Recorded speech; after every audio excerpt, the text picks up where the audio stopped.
Hello everyone, welcome back to my YouTube channel. তো আজকের এই ভিডিওতে আমরা দুটো স্টকের কম্প্যারিজন করব, যে দুটো হচ্ছে বরুণ বেভারেজেস লিমিটেড এবং বিকাজি ফুডস ইন্টারন্যাশনাল। তো চলুন ভিডিও স্টার্ট করা যাক। তো দেখুন, বরুণ বেভারেজেস লিমিটেড গত দিনে মানে লাস্ট ট্রেডিং ডেতে ফ্রাইডেতে 60 পয়সা মতো ডাউন গেছে এবং 645 টাকা 65 পয়সাতে ট্রেড করছে। তো দেখুন, এই যে জোনটা আমি অনেকদিন থেকে ড্র করে রেখেছি, এই জোনটা কিন্তু ভালো রকম ডিমান্ড জোন হিসেবে কাজ করছে এই স্টকটার ক্ষেত্রে। দেখবেন যে এই জোনটার কাছাকাছি এলেই স্টকটাতে কিন্তু ভালো রকম বাউন্স ব্যাক দেখা যায়। আবার দেখুন এই রেঞ্জে আবার এই জায়গায় আসে, বাট আবার দেখুন বাউন্স করে যায়। তো এই যে জোনটা, মোটামুটি এই যে জোন, এই জোনটাতে কিন্তু ভালো রকম সাপোর্ট রয়েছে। একবার এই জোনটা ব্রেক করে নিচে আসে, বাট পরের দিন দেখুন রিকভার করে আবার ওই জোনটার উপরে গিয়ে ক্লোজ দেয়। তো এই জোনটা কিন্তু ভালো রকম সাপোর্ট জোন হিসেবে কাজ করছে। তো একটা ভালো জিনিস যেটা দেখুন, এর ট্রেন্ডটা কিন্তু উপরের দিকে আছে, মানে ট্রেন্ড লাইনটা যেটা ড্র করা আছে, যে জোনটা, সেটা দেখুন উপরের দিকে আছে, মানে মুভমেন্ট কিন্তু মানে ডাউনওয়ার্ডস আসেনি। তো একটা এখন শর্ট টার্ম বেসিসে যদি দেখেন, তো দেখবেন যে 550-60 থেকে মোটামুটি 670-80 এই রেঞ্জের মধ্যে কিন্তু বাধা পড়ে আছে। তো যেহেতু এই এই মানে যে সেক্টরের কাজ এই বরুণ বেভারেজেস লিমিটেডের, তো এই সেক্টরটা হচ্ছে মেইনলি কোল্ড ড্রিঙ্কস এর উপরে কাজ করে, মানে কোল্ড ড্রিঙ্কস এর বোতল বানায়। তো জেনারেলি এখন মানে ডিসেম্বর কোয়ার্টারে কিন্তু এদের রেভিনিউ এবং প্রফিট কম আসে, সেটা কিন্তু মার্কেট ভালোভাবে জানে, কারণ শীতকালে কিন্তু কোল্ড ড্রিঙ্কস এর বিক্রি বাটা কম হয়। তো এই কারণে কিন্তু এরা নতুন করে বেভারেজ সেক্টরেও ভালো রকম এক্সপ্যান্ড করছে। তো দেখতে পাচ্ছেন চার্ট কিন্তু ভালো রকম বুলিশ রয়েছে, এর অল টাইম হাই মোটামুটি 682-83 টাকার লেভেলটাতে রয়েছে। সেখান থেকে কিন্তু খুব বেশি ডিসকাউন্টে অ্যাভেলেবেল নেই, দেখতেই পাচ্ছেন 645 টাকা 65 পয়সাতে ট্রেড করছে। আর এই স্টকটার লং টার্মের ট্রেন্ড যদি দেখেন, তো দেখুন এটা উইকলি বেসিসের চার্ট, মানে একটা সুন্দর কিন্তু মুভমেন্ট দিয়ে এসেছে। দেখুন ট্রেন্ড কিন্তু আপওয়ার্ড ছিল, তারপর দেখুন আরো দ্রুত গতিতে কিন্তু মুভমেন্ট দেখায়, যেটা কিন্তু এখানে সাস্টেন হয় না, ব্রেকডাউন হয়। তারপর দেখুন ওই লাইনটাই রেজিস্ট্যান্স ফেস করে, দিয়ে তারপরে এই যে ট্রেন্ড লাইনটা ফলো করছে, এটা কিন্তু মেনটেন হচ্ছে, মানে গতিটা কিন্তু একটু স্লো হয়েছে। আগে যে পেসে বাড়ছিল, মানে এই যে লেভেলে ছিল, সেইটার থেকে কিন্তু একটু নিচে এসেছে, মানে গতিটা স্লো হয়েছে। তার কারণ কি? তার কারণ হচ্ছে যে এর মার্কেট ক্যাপিটালাইজেশন কিন্তু অনেকটা বড় হয়েছে। দেখুন এর যে মার্কেট ক্যাপিটালাইজেশন, সেটা 2,18,325 কোটি টাকা হয়েছে। তো যে হারে গ্রোথ আগে দিয়ে এসেছিল, এখন কিন্তু সেই হারে গ্রোথ দেওয়াটা একটু কষ্টকর হবে যদি না নিজেকে এক্সপ্যান্ড করে। কিন্তু এই কোম্পানি কিন্তু নিজেকে ভালোভাবে এক্সপ্যান্ড করছে, বিশেষ করে জাম্বিয়া, জিম্বাবুয়ে এবং সাউথ আফ্রিকা বিভিন্ন অঞ্চলে কিন্তু ভালো রকম ভাবে মানে এক্সপ্যান্ড করছে নিজেকে, বিভিন্ন বেভারেজেস কোম্পানিকে অ্যাকোয়ারও করছে। আর সেই কারণে দেখবেন মার্কেট এটার কিন্তু ভ্যালুয়েশনও হাই দিয়ে রেখেছে, 85.9 এই স্টকটার পিই। ডিভিডেন্ড ইল্ড দেখুন 0.15%, মানে খুবই কম। মানে যা হয় লাভ, সেটা কিন্তু কোম্পানি নিজেকে এক্সপেন্ড করার জন্য কিন্তু টাকাটা আবার ওই কোম্পানিতেই লাগায়, যেটা কিন্তু যে কোনো গ্রোথ স্টকের জন্য ভালো। রিটার্ন অন ইকুইটি ভালো, দেখতেই পাচ্ছেন 30%, 35%-এরও উপর, 35.2%। আরওসিই 28.8%। ফেস ভ্যালু 2 রয়েছে। কোম্পানির সেলস গ্রোথ দেখুন ভালো, 10 বছরে দেখুন 22%, 5 বছরে 26%, 3 ইয়ার্সে 35%, ট্রেলিং 12 মান্থে 22%। আর প্রফিট গ্রোথও দেখুন সেই তুলনায় কিন্তু ভালো রয়েছে, এবং এর যেটা স্টক প্রাইস বা স্টকের ক্যাগার, সেটাও কিন্তু দুর্দান্ত রয়েছে। দেখতেই পাচ্ছেন 5 ইয়ার্সে 60% ক্যাগার, 3 ইয়ার্সে 75%, এবং লাস্ট 1 ইয়ারে 47%। আর রিটার্ন অন ইকুইটিও দেখুন হায়ার ডবল ডিজিটের গ্রোথ রয়েছে।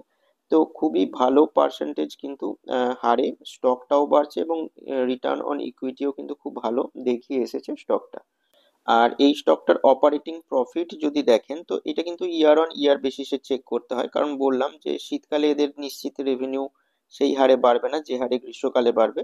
তো দেখুন সেপ্টেম্বর কোয়ার্টার গুলোতে রেজাল্ট কিন্তু ভালো ডিক্লেয়ার করে এসেছে, মানে দেখবেন প্রত্যেকটা কোয়ার্টারে কিন্তু ভালো রকম গ্রোথ দেখতে পাবেন। মানে 495 সেপ্টেম্বর 2021, তারপর সেপ্টেম্বর 2022-এ প্রায় 700 কোটি টাকার কাছাকাছি, তারপর 882 সেপ্টেম্বর 2023-এ, আর সেপ্টেম্বর 2024-এ 1151 কোটি।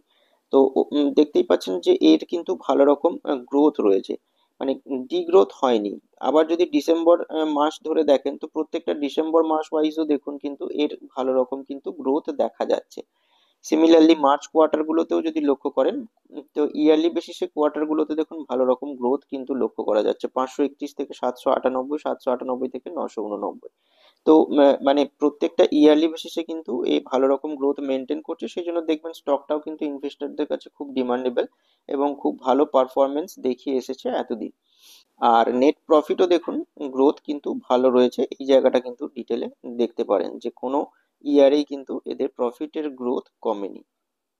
লাস্ট কোয়ার্টারে কিন্তু প্রোমোটার হোল্ডিং একটু ট্রিম হয়েছে, দেখতেই পাচ্ছেন প্রোমোটার হোল্ডিং 62.67% থেকে কমে 60.21% হয়েছে। কিন্তু এই প্রোমোটার হোল্ডিং ট্রিম হওয়ার পরে দেখতে হবে যে গেছে কোথায়, স্ট্রং হ্যান্ডসে গেছে কিনা। তো দেখুন এফআইআই এর কাছে কিন্তু গেছে কিছুটা স্টেক, 24.18% ছিল সেপ্টেম্বর কোয়ার্টারে, নভেম্বর কোয়ার্টারে দেখুন 25.25% হয়েছে, এবং ডিআইআই এরও দেখুন স্টেক বাড়িয়েছে 4.97% থেকে বাড়িয়ে 6.50% হয়েছে। সেখানে পাবলিকেট দেখুন কমেছে 8.19% থেকে 8.05% হয়েছে। তো স্ট্রং হ্যান্ডসেই গেছে বলে সেরকম কিছু মেজর প্রবলেম দেখা যাচ্ছে না। এরপর বিকাজি ফুডস এর চার্টটা নিয়ে একটু ডিসকাস করা যাক। দেখুন লাস্ট ট্রেডিং ডেতে স্টকটা 16 টাকা 70 পয়সা ডাউন গেছে, 799 টাকা 35 পয়সাতে ট্রেড করছে। তো এই স্টকটার ক্ষেত্রে দেখবেন একটু নিফটির মতো চার্টটা ফলো করেছে, একটা শোল্ডার হেড আবার শোল্ডার দিয়ে ব্রেকডাউন, ব্রেকডাউন হওয়ার পর দেখুন অনেকটা নিচে আসে। তো নিচে এসে সাপোর্ট কোন লেভেলটাকে নেয়, যে আগে যে লেভেলটা দেখবেন রেজিস্ট্যান্স ফেস করেছিল, মানে এই জায়গায় দেখবেন কয়েকবারই রেজিস্ট্যান্স ফেস করে, তারপর এই লেভেলটা যেহেতু ব্রেকআউট দেয় তখন এই লেভেলটা কিন্তু ফার্স্ট সাপোর্ট লেভেল হিসেবে কাজ করলো, যদিও একটু নিচে আসে বাট দেখুন তারপরেও আবার পরের দিন কিন্তু সেটা রিগেন করে নেয় লেভেলটাকে।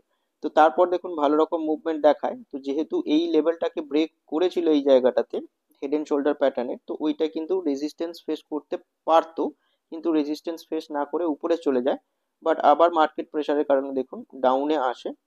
তো আলটিমেটলি দেখবেন এই রেঞ্জটার মধ্যে কিন্তু ঢুকে এখন ঘোরাফেরা করছে। তো দেখা যাক নেক্সট দিনগুলোতে এই স্টকটা কেমন পারফরমেন্স দেয়। আর চলুন এটার আরো ফান্ডামেন্টালটা ডিটেলে দেখা যাক। দেখুন এটার ক্ষেত্রেও কিন্তু উইকলি বেসিসের চার্ট নিয়েছি, এরও কিন্তু ট্রেন্ড ভালো, মানে মুভমেন্ট দেখুন আপওয়ার্ড আছে, এখানে ঠিকঠাক মুভমেন্ট দেখাচ্ছিল, তারপর হঠাৎ ভালো রকম মুভমেন্ট আসে। তারপরে দেখুন এই যে লাইন এটারও কিন্তু ব্রেকডাউন হয় ভিবিএল এর মতোই, তারপর দেখুন আবার নিচে এসে এই যে লেভেলটা সাপোর্ট নেয়, সাপোর্ট নেওয়ার পর আবার কিন্তু রান আপ ধীরে ধীরে উপরের দিকে দেখাচ্ছে। তো যে স্পেসটা ছিল সেটা কিন্তু আবার দেখুন কমে এইভাবে হয়েছে, ভিবিএল এর মতোই কিন্তু খানিকটা চার্টটা, কারণ দেখুন এই হারে যাচ্ছিল কিন্তু তারপর দেখুন এখন এই রেঞ্জে যাচ্ছে। তো যে গ্রোথের স্পেসটা সেটা কিন্তু একটু কম হয়েছে। তো এটার দেখুন মার্কেট ক্যাপ কিন্তু ভিবিএল এর তুলনায় কম আছে, 20,014 কোটি মার্কেট ক্যাপ, এবং এর স্টক পিটাও দেখুন ভিবিএল এর তুলনায় কম, ভিবিএল এর 85 পয়েন্ট সামথিং, তো আর এটার দেখুন 67.2। আর রিটার্ন অন ইকুইটি দেখুন 24.7%, আরও সিইও 29.6%। তো ওভারঅল কিন্তু এরও ঠিকঠাক দেখাচ্ছে রিটার্ন অন ইকুইটি এবং ROCE return on capital employed. Stock PE high এর দিকেই আছে কিন্তু ভিবিএল এর তুলনায় কম, ফেস ভ্যালু 1 টাকা। এই কোম্পানিরও দেখুন সেলস গ্রোথ ভালো রয়েছে 10 বছর, 5 বছর, 3 বছরে, এবং প্রফিটের গ্রোথও ভালো রয়েছে। আর এই স্টকটা যেহেতু স্টক মার্কেটে রিসেন্টলি লিস্টেড হয়েছে, মানে 2022 সালের ইয়ার এন্ডের দিকেই লিস্ট হয়, তো লাস্ট 1 ইয়ারে দেখুন 46% কিন্তু স্টকের প্রাইস বেড়েছে, মানে তো ভালো রকম রিটার্ন দিয়েছে, তো রিটার্ন অন ইকুইটিও দেখুন সেই কারণে কিন্তু ভালোই রয়েছে। আর এই স্টকটারও যদি অপারেটিং প্রফিট মার্জিন দেখেন তো মানে ভালো রয়েছে, তো ভালো রকম কিন্তু গ্রোথ দেখা যাচ্ছে। ইয়ারলি বেসিসে যদি দেখেন তো ইয়ারলি বেসিসেও কিন্তু ভালো গ্রোথ রয়েছে। তো এই স্টকটা ওই জন্য কিন্তু লেটেস্ট ট্রেন্ড ভালো বলে কিন্তু ইনভেস্টরদের কাছে ডিমান্ডে আছে। এবং নেট প্রফিটও যদি দেখেন তো সেটাও দেখুন ইয়ারলি বেসিসে কিন্তু বাড়ছে, সেপ্টেম্বর কোয়ার্টারের ডেটা এগুলো। তো এটা দেখুন কিন্তু গ্রোথ ভালো রকম রয়েছে। তো সেই কারণে দেখবেন স্টক প্রাইসেও কিন্তু ভালো রকম মুভমেন্ট দেখা যাচ্ছে। বিকাজি ফুডস এর দেখুন শেয়ার হোল্ডিং প্যাটার্ন যদি দেখেন তো প্রোমোটার হোল্ডিং খুব স্লাইটলি কমেছে, মানে 75.10% থেকে কমে 74.98% হয়েছে। আর এফআইআইও দেখুন খুব হালকা ট্রিম করেছে, 7.51% থেকে 7.48% হয়েছে। আর ডিআইআইও দেখুন অল্প একটু ট্রিম করেছে, 13.32% থেকে 12.78% হয়েছে। সেখানে পাবলিক একটু স্টেক বাড়িয়েছে, 4.06% থেকে 4.76% হয়েছে। তো শেয়ার হোল্ডিং প্যাটার্নেও কিন্তু কোনো প্রবলেম নেই, কারণ প্রায় 75% প্রোমোটার হোল্ডিং রয়েছে স্টকটার ক্ষেত্রে। তো এই দুটোর যদি পেয়ার কম্পারিজন করে দেখেন, তো দেখুন এর যেটা কারেন্ট প্রাইস রয়েছে, মার্কেট প্রাইস বরুণ বেভারেজের ক্ষেত্রে 645.65 টাকা, এবং বিকাজি ফুডস এর ক্ষেত্রে 799.35 টাকা। এখানে প্রাইসটা কম এই কারণে দেখতে পাচ্ছেন বরুণ বেভারেজের, কারণ হচ্ছে যে অনেকবার স্টক স্প্লিট দিয়েছে এবং বোনাস ইস্যুও হয়েছে অনেকবার, যে কারণে কিন্তু স্টক স্প্লিট বোনাস ইস্যু দিয়ে প্রাইসটা জাস্ট কম দেখাচ্ছে। বাট এর যদি রিটার্ন দেখেন, কিন্তু হিস্টোরিক্যাল বেসিসে তো দারুণ রিটার্ন দিয়ে এসেছে। আর স্টকটার যে প্রাইস টু আর্নিং যেটা বললাম, যে অনেকটাই বেশি তুলনামূলক বিকাজি ফুডস এর থেকে কিন্তু বেশি। আর ডিভিডেন্ড ইল্ড কিন্তু 0.15% ভিবিএল এর, এবং 0.13% হচ্ছে বিকাজি ফুডস এর। এবং নেট প্রফিট এই কোয়ার্টারে দেখতেই পাচ্ছেন মোটামুটি 72 কোটি হয়েছে বিকাজি ফুডস এর, এবং 628.82 কোটি হচ্ছে বরুণ বেভারেজেস এর। আর আরওসিই যদি দেখেন, তো বিকাজির একটু বেশি 29.65%, এবং ভিবিএল এর দেখুন 28.82%। তো ওভারঅল দুটো যে স্টক আছে, সেই দুটো স্টকই কিন্তু নিজের মতো করে এক্সপ্যান্ড করছে এবং ভালো রকম গ্রোথ দেখাচ্ছে।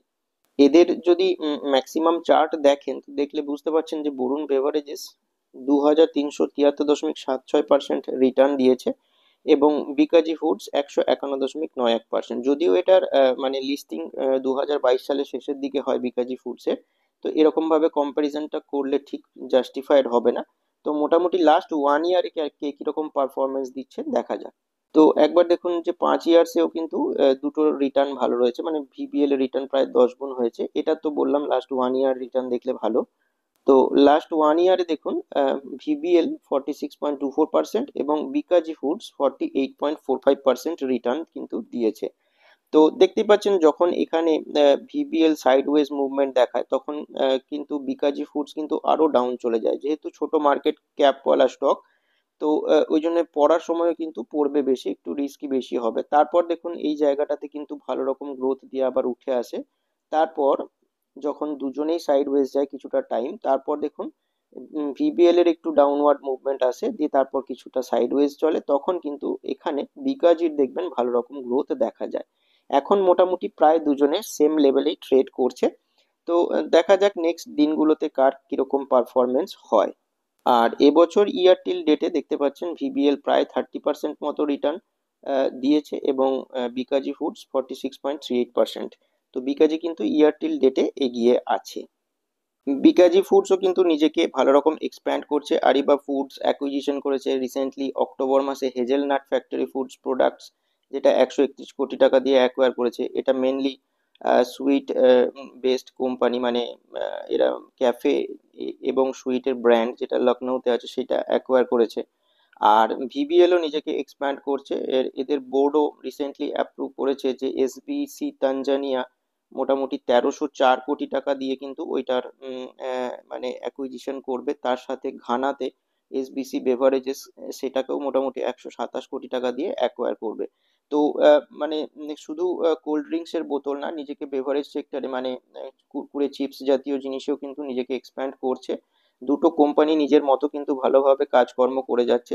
তো এইরকম এক্সপ্যানশনের ক্ষেত্রে কিন্তু কোম্পানির মানে প্রফিট এবং রেভিনিউ ভালো জেনারেট হয়, যে কারণে গ্রোথ ভালো পাওয়া যায়। তো যে সমস্ত স্টক বা কোম্পানি নিজের প্রফিটের গ্রোথ ভালো দেখাতে পারবে, তার স্টক প্রাইস কিন্তু অটোমেটিক্যালি বাড়বে।